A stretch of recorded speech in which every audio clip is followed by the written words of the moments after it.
Be my sunshine के 4th episode में हम देखते हैं कि हजीरन पोयराज को सडनली किस कर देती है, फिर एम्बैरस होके वहाँ से चली जाती है।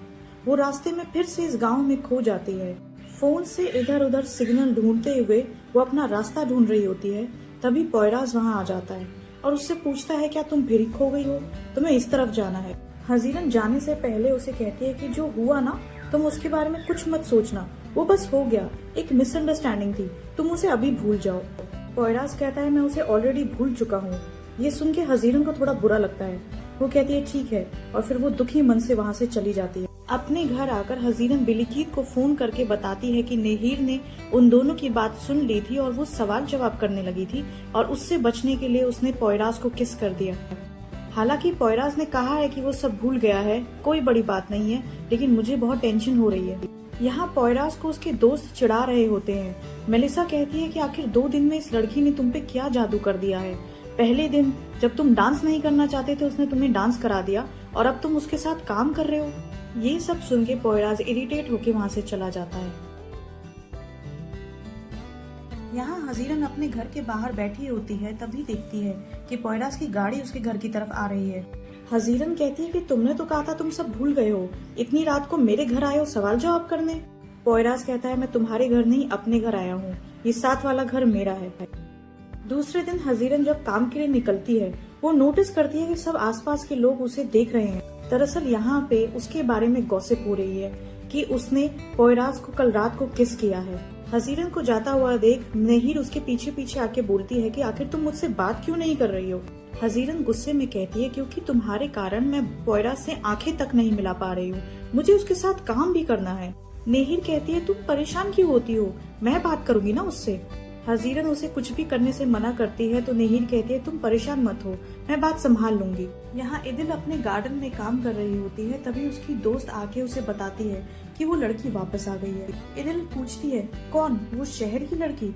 उससे मुझे कोई खतरा नहीं है, मैं इतने सालों से पोयराज को जानती हूँ, बचपन से उसके साथ हूँ, उसकी दादी के लिए उसको कितनी मदद कर रही हूँ, फिर भी पोयराज एक भी बार मेरे लिए नहीं पिघलता, तो उस शहर से आई हुई 2 दिन की लड़की के लिए क्या पिघलेगा। तभी उसकी दोस्त बताती है कि गांव में चर्चा है कि उन्होंने किस किया। ये सुन के इदिल के तो जैसे पैरों तले जमीन निकल जाती है। वो गुस्से से अपनी दोस्त को घूरती है और अपने हाथ में पकड़े गुलाब को गुस्से में मसल देती है। अब पोयराज और हजीरन मजदूरों से मिलते हैं ताकि वो अपने होटल की रेनोवेशन करा सके। वहाँ हजीरन और पोयराज की चर्चा उसकी मासी तक भी पहुँच जाती है। वो ये सोच के बहुत खुश होती हैं कि ये दोनों एक दूसरे से प्यार करते हैं। यहाँ हजीरन पोयराज के कुछ भी बोलने पर उस पर इल्जाम लगाती है कि तुम मुझे जानबूझ के इनडायरेक्टली कल की याद दिलाने की कोशिश कर रहे हो, मैंने कहा था ना सब भूल जाओ। पोयराज उसे कहता है कि मैं सब भूल गया हूँ, लगता है तुम नहीं भूल पाई हो, और वैसे भी नेहिर ने मुझे सब बता दिया है। ये सुन के हजीरन उसके पीछे पीछे घूमती रहती है और पूछती है कि नेहिर ने आखिर तुम्हें क्या बताया है।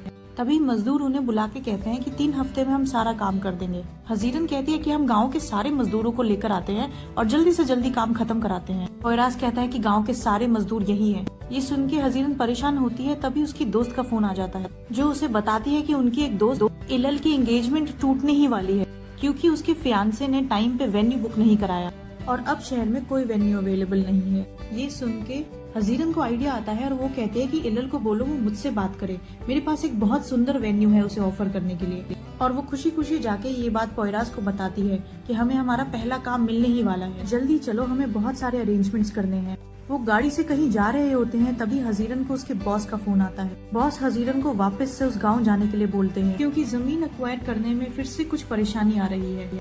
हजीरन पोयराज की तरफ देखती है और बॉस को दबे जबान में बोलती है कि अब मैं ये काम नहीं कर सकती, वैसे भी मैं छुट्टियों पे जा चुकी हूँ। बॉस फिर हकन को उस गांव जाने को बोलते हैं।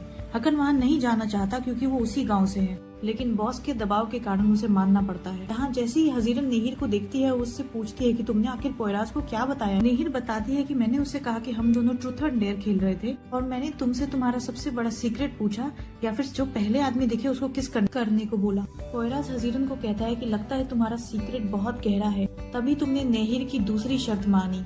यहाँ मार्केट में आते ही हजीरन और पोयराज को सब घेर लेते हैं और उन्हें साथ में होने के लिए बधाई देने लगते हैं। सबको लगता है कि अब वो जल्दी ही शादी करने वाले हैं। मासी और बाकी सब भी आसपास लोग बहुत खुशी दिखा रहे होते हैं। हजीरन एम्बैरस होके कहती है ऐसा नहीं है, पोयराज गुस्से में तेज की बोलता है कि आप लोग हमारी बात सुनिए, ऐसा कुछ नहीं है, हम दोनों सिर्फ साथ में काम करते हैं, हम दोनों के बीच और कुछ नहीं है, आप सभी ये सब बातें करना बंद कीजिए। ये सुन के इदिल बहुत खुश हो जाती है। पोयराज पहले हजीरन को इन सब चीजों के लिए डांटता है और फिर कहता है कि मैं तुम्हारे दोस्त को फेरी से पिक करता हूँ और तुम जाके अपना घर समेटो। हजीरन मासी के साथ अपने घर साफ सफाई करने जा रही होती है और मासी हजीरन को डांटते हुए समझा रही होती है कि तुमने जो किया वो एक गेम नहीं है, ये शहर नहीं गांव है, यहाँ पे प्यार कोई खेल नहीं होता कि एक किस किया और फिर भूल जाओ। पोयराज गोरकम को फेरी से पिक करने जाता है जो उसे बहुत नखरे दिखा रहा होता है। यहाँ हजीरन मासी के साथ मिलकर अपना घर साफ कर रही होती है, तभी बाहर इदिल उससे मिलने आती है। वो उसे एक केक देके के वेलकम करती है और साथ में ये भी पूछ लेती है कि तुम जा कब रही हो। दरअसल तुम एक शहर की लड़की हो, यहाँ पे तो तुम बोर हो जाओगे। हजीरन कहती है कि मैं यहाँ काम के सिलसिले में आई हूँ, इसलिए कुछ महीने तो यहाँ रहने ही वाली हूँ। इदिल को ये बात अच्छी नहीं लगती और वो हजीरन को काम करने के लिए डिस्करेज करती है। वो कहती है यहाँ पे लोगों को ज्यादा फायदा नहीं होता। हजीरन कहती है लेकिन हमें जरूर फायदा होगा। इदिल मौका पाके इनडायरेक्टली हजीरन को पोयराज से दूर रहने के लिए भी बोल देती है और हजीरन उसे डायरेक्टली बता देती है कि तुम घबराओ मत, मैं सिर्फ पोयराज के साथ काम करना चाहती हूँ और मेरा उसमें कोई इंटरेस्ट नहीं है। इदिल उसे एक तरह से धमकाते हुए कहती है कि अच्छा ही है तुम्हें कोई इंटरेस्ट नहीं है, वरना तुम्हें खाली हाथ ही यहाँ से जाना पड़ता। हजीरन उसकी इस धमकी को अवॉइड करती है और कहती है कि thank you for the cake और इदिल वहाँ से गुस्से से चली जाती है। यहाँ गौरकम को गांव का होटल बिल्कुल पसंद नहीं आता, इसलिए वो पोयराज को कहीं और ले जाने को कहता है। पोयराज उसे हजीरन की मासी के घर पे ड्रॉप कर देता है। यहाँ बेरीकीत भी हजीरन के पास आ जाती है और हजीरन उसे देख के बहुत खुश होती है। सादिक को कहती है कि कुछ भी बहाना करके उस घर से निकालो हजीरन को। सादिक हजीरन से बात करने जा रहा होता है, तभी उसे पोयराज मिलता है। सादिक उसे बता देता है कि हजीरन अब उस घर में नहीं रह सकती। पोयराज कहता है कि इससे पहले कि कोई दूसरा घर अरेंज ना हो जाए, तुम हिम्मत मत करना उसे उस घर से निकालने की।